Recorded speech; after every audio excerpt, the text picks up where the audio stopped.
Watu husema mapenzi ya kweli hayana maumivu. Lakini maumivu huja pale unapompenda mtu ambaye asiyejua thamani yako. Basi usijilaumu kwa kupenda sana,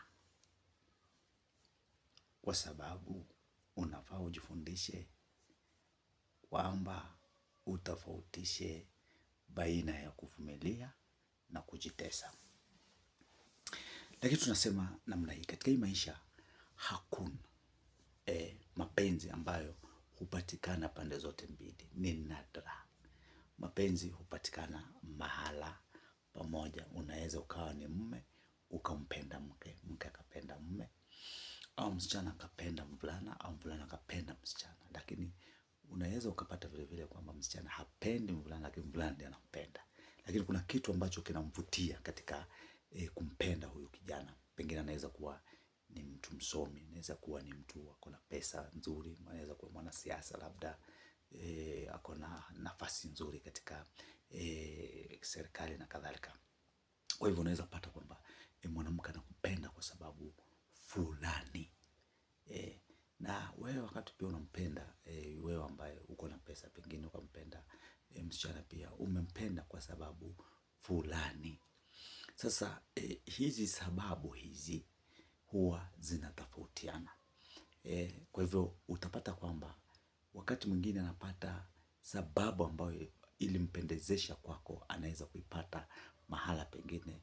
Ataona sasa penzi lako halina thamani, ataona hauna thamani tena. Na haya ndio matatizo. Ndio unaona ya kwamba binadamu hawaelewi kwamba katika hii dunia wataendelea kuwa katika hiyo hali ya kupambana na matatizo na shida na uvumilivu katika kila jambo mpaka siku ya mwisho. Sasa yeye akishampata yule ambaye alikuwa anaona ana pesa zaidi, baadaye anaona hamfai tena. Na huyo akishamuona kwamba alikuwa anampata futa mrembo zaidi, baadaye anaona urembo haufai tena. So maisha ni hivyo.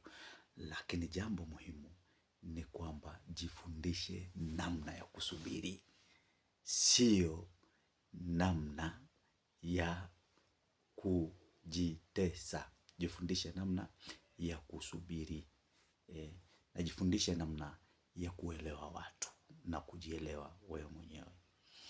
Kwa hivyo tusubiriane. Kwa hakika mambo sio rahisi katika kila jambo. Asanteni.